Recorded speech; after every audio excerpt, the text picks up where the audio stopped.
প্রিয় দর্শক, কেমন আছেন? আশা করছি ভালো আছেন। নতুন একটা ভিডিওতে আপনাদের সবাইকে আমন্ত্রণ। ভিডিওর বিষয়বস্তু হচ্ছে শেখ হাসিনার সাম্প্রতিক বক্তব্য। রয়টার্সের সাথে তিনি সাক্ষাৎকারে বলেছেন যে ডিসেম্বরে তিনি দেশে ফিরবেন। এর আগে তিনি দেশে ফেরার কথা বলেছেন, কখনো মাথা উঁচু করে ফিরবেন বলেছেন, কখনো টুক করে ফিরবেন বলেছেন, কখনো বলছেন যে এই বছরই দেশে ফিরবেন। এবার তিনি যেটা বলেছেন, সুনির্দিষ্ট করে বলেছেন ডিসেম্বরে তিনি দেশে ফিরবেন। এখন কখন ফিরবেন ডিসেম্বরে? কেউ বলছেন 16 ডিসেম্বর ফিরতে পারেন। আচ্ছা, আবার বলছেন তিনি কি মন থেকে বলেছেন ফিরবেন নেতা নেত্রীদেরকে নিয়ে?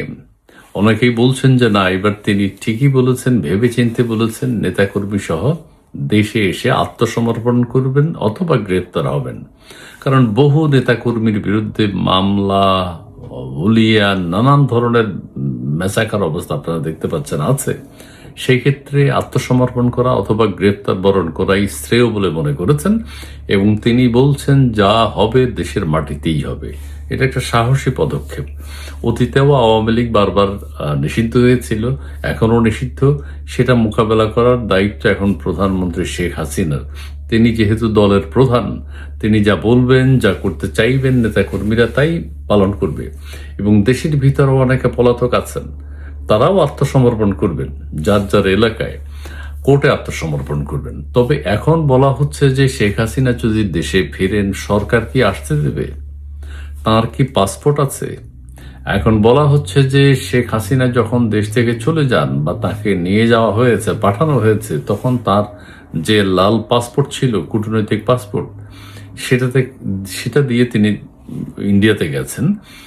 তো সেই কূটনৈতিক পাসপোর্ট সরকার বাতিল করেছে। এখন তিনি দেশে ফিরবেন কিভাবে? সেই ক্ষেত্রে সরকারের উপর একটা চাপ হতে পারে যে তিনি যেহেতু আত্মসমর্পণ করবেন অথবা তাকে গ্রেপ্তার করা হবে, তিনি আপিল করবেন, কাজেই তাকে একটা ট্রাভেল পাস দেয়া হোক। সেই ক্ষেত্রে সরকার হয়তো সেটা দিতে বাধ্য থাকবে। অথবা ট্রাভেল পাস যদি নাও দেয়, তারা যদি কোনো চার্টার প্লেনে করে বাংলাদেশে প্রবেশ করেন, সেই ক্ষেত্রে বাংলাদেশে ল্যান্ড তো করবে। ল্যান্ড করলে সরকার, যেহেতু তার বিরুদ্ধে মামলা আছে, ফাঁসির রায় আছে, সরকার তাকে গ্রেফতার করবে। আত্মসমর্পণের সুযোগ তিনি পাবেন না। সেই ক্ষেত্রে পরবর্তীতে দেখা যাবে কোর্ট কাচারি কোথায়, কিভাবে কি হয়, সেটি ফিউচারই বলে দেবে, সেটা আমরা দেখতে পাবো। তবে তিনি যদি ফিরেন, তার সাথে তার নেতাকর্মীরাও ফিরবে। নেতাকর্মীদের বিরুদ্ধেও যেসব মামলা আছে, হুলিয়া আছে, সেগুলো তারা ফেস করবেন। ঠিক আছে, তবে শেখ হাসিনার এটা একটা সাহসী পদক্ষেপ, সাহসী উদ্যোগ যে ডিসেম্বরে দেশে ফেরা, নিজের দেশের মাটিতে যা হবার হবে।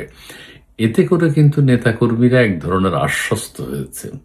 তাদের মধ্যে এক ধরনের ভালো লাগার উপলব্ধি তৈরি হয়েছে যে না, আমাদের নেত্রী আছেন।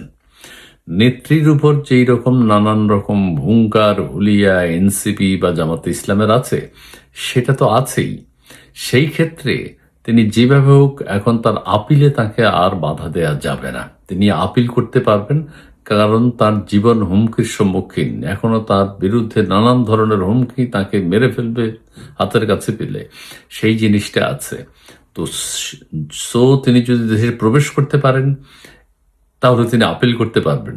এখন দেশে ফেরার পর যদি ফিরেন, আমি যদি শব্দটা বলছি, যদি তিনি ফেরেন, তাহলে আইন শৃঙ্খলা বাহিনী, সেনাবাহিনী, পুলিশ বাহিনী, এদের মধ্যে কোনো বিরোধ দেখা দিবে কিনা, অর্থাৎ দুটো ভাগে, শেখ হাসিনার পক্ষেরও তো আইন শৃঙ্খলা বাহিনীর লোকজন আছে, সাধারণ মানুষ তো কোটি কোটি মানুষ যাবে, বা তারা বরণ করে নেবে, বা তারা উপস্থিত থাকতে চেষ্টা করবে যেখানে তিনি ল্যান্ড করবেন।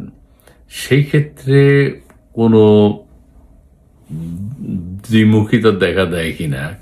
এক আইন শৃঙ্খলা বাহিনী হয়তো একটা পক্ষ, তারা শেখ হাসিনাকে সাপোর্ট করবেন, সেনাবাহিনীর ভিতরেও যারা আছেন তারা হয়তো এক পক্ষ শেখ হাসিনাকে সাপোর্ট করবেন, আরেক পক্ষ হয়তো চুপ থাকবেন, আরেক পক্ষ হয়তো বিরোধিতা করবেন তার আগমনের। এখন তিনি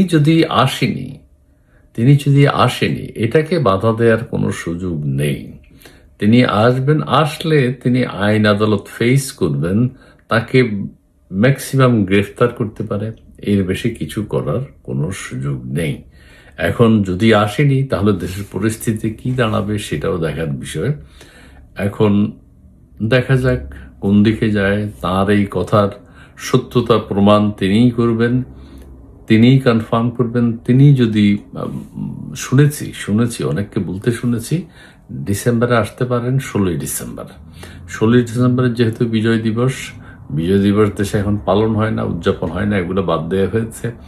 দেশের ইতিহাস ঐতিহ্য সবকিছু ধূলিসাৎ করা হয়েছে ডক্টর ইউনূসের নেতৃত্বে।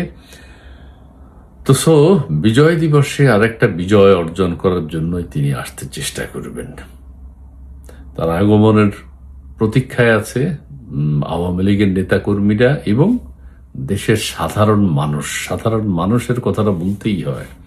সাধারণ মানুষ চাচ্ছেন শেখ হাসিনা দেশে ফিরে আসেন। দেশের মানুষের আবেগ অনুভূতিকে কাজে লাগিয়ে এখন শেখ হাসিনার উচিত দেশে ফিরে আসা। জি, তবে আসার ব্যাপারে কোনো বাধ্যবাধকতা নেই। আইনবিদরা ব্যারিস্টার রুমিন ফারহানাও বলছেন শেখ হাসিনার দেশে ফিরতে কোনো বাধা নেই, এবং সরকারের যে চিফ প্রসিকিউটর আছেন আমিনুল ইসলাম তিনিও বলেছেন শেখ হাসিনা দেশে আসতে চাইলে কেউ বাধা দিতে পারবে না, আসতে কোনো বাধা নেই, দৃশ্যত কোনো বাধা নেই। এখন জোর করে যদি কেউ বাধা দেয় সেটা হলো অন্য বিষয়, কিন্তু আইনি কোনো জটিলতা নেই, তিনি আসতে পারেন। জি প্রিয় দর্শক, দেখা যাক কি হয়। ভালো থাকবেন, ধন্যবাদ।